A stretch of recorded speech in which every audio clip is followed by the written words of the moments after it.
extinction. La parole est à Monsieur Charles de Courson.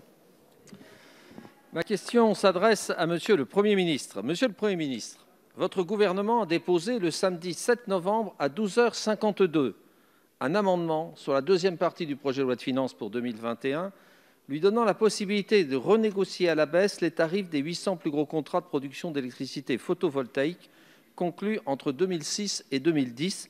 Cela pose plusieurs problèmes. Un problème de méthode, tout d'abord, qui traduit un manque de respect à l'égard du Parlement. L'amendement a été introduit, comme d'habitude, à la dernière minute, sans examen en commission et sans étude d'impact. Votre exposé des motifs peu clair et la note blanche que vous faites circuler uniquement parmi les seuls députés de la majorité n'apporte que peu d'éclaircissements sur les conséquences de cet amendement. Sur le fond, ensuite, en revenant sur un engagement de l'État, vous faites porter le discrédit sur la parole de l'État. La rétroactivité de la mesure pose en outre un vrai problème constitutionnel au regard du respect du droit de propriété. Quant aux conséquences économiques sur la filière du photovoltaïque, vous feignez de les oublier, notamment en Outre-mer et dans les zones non interconnectées. La faillite de beaucoup de sociétés de projets est pourtant un risque réel puisque 90% des détenteurs actuels de ces contrats ne sont pas leurs détenteurs initiaux. D'ailleurs, dans votre amendement, vous ouvrez une possibilité de dérogation au risque de tomber dans l'arbitraire. Quant aux économies attendues, votre exposé des motifs est muet. La Cour des comptes, dans ce rapport de mars 2018, indiquait que les garanties accordées au photovoltaïque et à l'éolien offshore représenteraient chacun 2 milliards d'euros par an, dont 750 millions pour les 800 plus gros contrats visés par votre amendement. Et quel est le montant, Monsieur le Premier ministre, des économies espérées? Ainsi, Monsieur le Premier ministre, à l'heure où vous nous annoncez un pas de géant en faveur de l'écologie, quelle est la cohérence de votre politique énergétique? Merci, chers collègues. La parole est à Madame Barbara Pompili, ministre de la Transition écologique.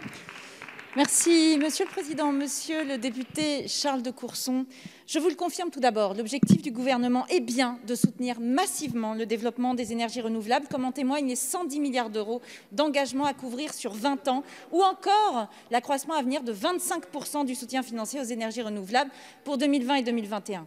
Nous avons notamment prévu des prochains appels d'offres pour plus de 10 gigawatts d'installations photovoltaïques au cours des 5 prochaines années. Concernant la mesure dont vous parlez, de révision de contrats photovoltaïques signés entre 2006 et 2010, il s'agit de revenir sur une petite minorité de contrats. On parle de 800 contrats sur les 235 000 qui existent et qui concernent des installations qui sont déjà amorties, qui ont bénéficié d'un rendement du capital parfois supérieur à 20%, aux frais du contribuable. Ces contrats bénéficient aujourd'hui d'un tarif de rachat garanti qui peut atteindre 600 € par mégawattheure acquis après un phénomène de bulle. Si nous ne faisons rien, et voilà l'étude d'impact, Monsieur de Courson, le contribuable devra débourser d'ici 10 ans plus de 20 milliards d'euros pour rémunérer l'ensemble de ces contrats, alors que moins de subventions permettraient de maintenir la même production d'énergie renouvelable en rémunérant de manière normale les producteurs. Cette rente photovoltaïque, c'est autant de ressources en moins pour développer de nouvelles installations d'énergie renouvelable. J'insiste sur le fait que ce sera une révision ciblée, qu'elle sera juste. Nous avons travaillé avec la filière, nous avons défini avec eux une clause de sauvegarde qui permettra au cas par cas de regarder pour éviter qu'une révision de contrat puisse mettre en péril l'exploitation. Et donc, effectivement, nous regarderons ça finement, nous examinerons les cas particuliers de la Corse et de l'Outre-mer qui présentent des spécificités que nous connaissons. En outre, nous ne réviserons pas les contrats pour des installations dont la puissance est inférieure à 200 kW crête, ce qui protège de facto les particuliers et la quasi-totalité des agriculteurs. C'est une mesure introduite à la suite de nombreux échanges menés avec la filière. Vous l'avez compris, Monsieur le député, le but est de revenir sur une rente de situation qui est injustifiée, inutile, sans déstabiliser l'équilibre financier de la filière que nous continuerons bien entendu à soutenir.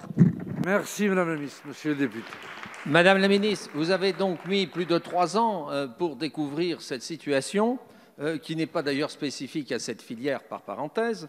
Et en quelque sorte, vous avez l'amour vache, c'est-à-dire que pour favoriser le développement de ces énergies, vous commencez par les sanctionner.